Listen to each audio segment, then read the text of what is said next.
Mesdames, Messieurs, bonjour. Ouvrons ces moments d'échange en sommaire par cette information. Un soldat en tenue des FARDC lynché jeudi soir par une population en colère. Et selon nos sources, ce militaire a été assimilé aux rebelles du 23. Nous allons donc en parler dans l'actualité du jour. Et puis les credos préoccupés par la situation sécuritaire suite à la reprise des combats au nord de la ville de Goma.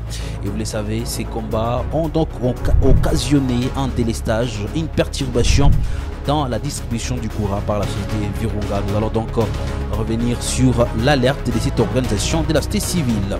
Et puis dans le Massissi, jeudi soir, un calme relatif à Kibati après de violents combats entre les rebelles du 23 et les Ouazalendou et les FARDC. Nous aurons donc le temps de revenir sur ce qui se passe sur les lignes de front dans différents territoires. Il s'agit bien évidemment des territoires de Massissi, puis les territoires de Nyiragongo. Un appel aussi vibrant par rapport à cette formation paramilitaire de l'étudiant de la République démocratique du Congo. Un étudiant a donc rejoint Tchopo où va se tenir cette formation. Nous aurons donc le temps de suivre Mouindo Nzangi Boutondo dans l'actualité du jour.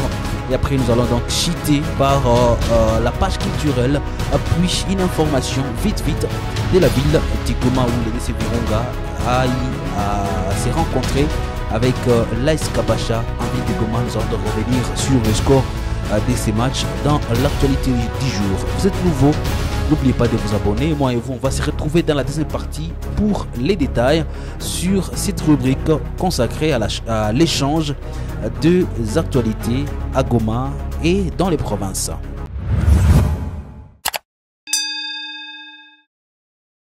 À Goma, un incident donc s'est produit dans la soirée. Nous sommes au quartier Kéchero en commune de Goma où un soldat en tenue des forces armées de la République démocratique du Congo lynché jeudi par une population en colère. Selon nos sources, ces militaires a été assimilé aux rebelles du 23. Jusque-là, aucune communication des forces armées de la République démocratique du Congo n'a eu lieu. Cependant, il faut le dire quand même, c'est que ces militaires a été bien identifié dans ces quartiers et y circuler la soirée seul avant que la population puisse en finir avec lui. Et puis le Centre des recherches pour l'environnement, la démocratie et les droits de l'homme a déclaré être inquiète de la reprise des affrontements entre l'armée congolaise et les rebelles du 23 au nord de la ville du Goma et qui ont occasionné un afflux de déplacés.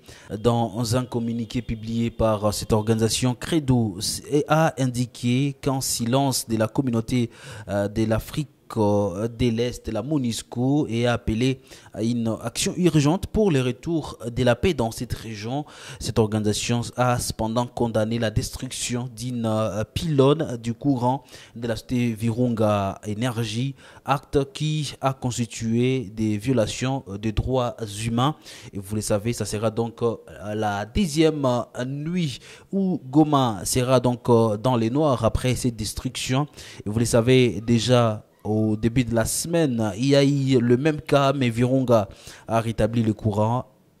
Quelques heures après, il y a eu même situation où des pylônes de Virunga Énergie ont été endommagés par des tirs lors des combats entre le rebelle du 1-23 RDF et les forces armées de la République démocratique du Congo dans le territoire des Nyiragongo.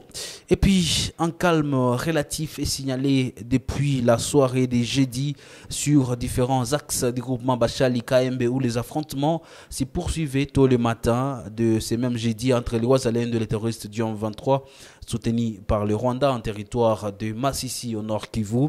Selon nos sources au niveau des petits Massissi, depuis 13 heures, les affrontements ont cessé momentanément à Kabati et à Karenga, sans pour autant donner les détails sur Kaoussa, où quand même des informations circulaient pour dire Kaoussa était occupé une partie par le rebelle d'Ian 23. Une information qui n'est pas encore vérifiée jusque-là. Et par ailleurs, Delphin Havou Guimana, taximen de Soneta et habitant de Kilolirwe, précise que pour le moment, Il y a passage pour les usagers de la route Kichanga-Goma, malgré que ces villages précités étaient vidés de sa population.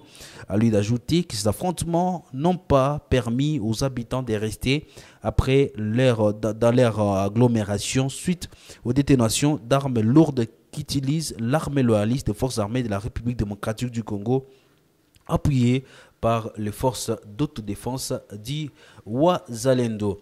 Et puis, Mwindo Nzangi Butondo, le ministre de l'Enseignement supérieur et universitaire, s'est entretenu avec les étudiants en formation paramilitaire au centre d'entraînement à Chopo. C'était au cours du lancement officiel de la formation paramilitaire du Warrior aux étudiants patriotes réservistes de Kisangani et Goma qui sont formés sur les techniques militaires pour une durée d'un mois. Je propose de suivre ici Mwindo Nzangi Butondo. Cohorte des étudiants formés comme des militaires. Je suis très convaincu que vous êtes venus comme des civils et que vous allez quitter ici comme des vrais Mbila.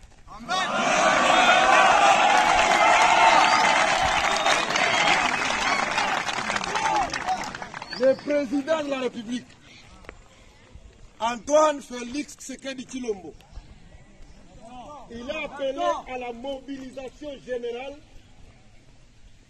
de toutes les forces du pays pour que nous puissions être prêts à tout moment, lorsque notre pays est attaqué, nous tous, à pouvoir défendre notre pays.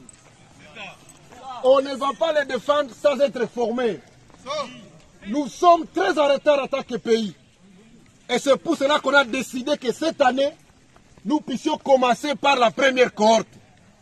Je voudrais vous dire que vous... Après cette intervention de Mwindo Nzangi Butondo, ministre de l'ESI, rendons-nous à Irumu à présent. Le village Tondoli a été la cible d'une nouvelle attaque des terroristes ougandais des forces démocratiques et alliées ADF dans la nuit de mercredi à jeudi en chefferie des Banyali Nchambi, aussi du territoire d'Irumu. Les premières informations livrées par le président du conseil local de la jeunesse du groupement Banande Kainama, voisin à celui attaqué, révèlent que 20 personnes ont été tuées sans compter des maisons incendiées. Rentrons ici en ville de Goma où c'est un événement historique et inédit pour les théâtres de la province du Nord Kivu et du Sud Kivu. Les artistes comédiens de cette partie de la République démocratique du Congo se sont réunis pour réaliser un projet cinématographique qui se nomme Argent de l'État, annoncé sur Kivu Morning Post lors de la période du tournage. Ce nouveau film est déjà prêt pour être lancé sur le marché des disques depuis plusieurs jours maintenant. Le lancement officiel du projet Argent Facile intervient donc le 19 novembre prochain dans la grande salle Movito en ville de Goma avec plusieurs activités au menu, précise Obedi et Kanuma, initiateur du projet. Finissons l'actualité du jour et il faut en parler dans cette rubrique d'échange sur les questions d'actualité. Les derbies de la ville du Goma a tourné à l'avantage du Daring Club Virunga jeudi 9 novembre 2023 au stade de l'Unité face à l'AS Kabasha 2-0. Joué à huis clos, cette rencontre de la deuxième division du championnat national n'a pas eu l'engouement des fanatiques suite aux sanctions infligées à l'AS Kabasha lors de son dernier match face à l'AS Nyuki. Une confrontation perdue par forfait. Après donc un nil et vierge en première période, les montagnards ont trouvé la faille dans les camps adverses sur une réalisation des Piscas qui régnaient sur un coup franc à la 68e minute DG. Et ça sera tout pour l'actualité du jour. Merci à vous de l'avoir suivi.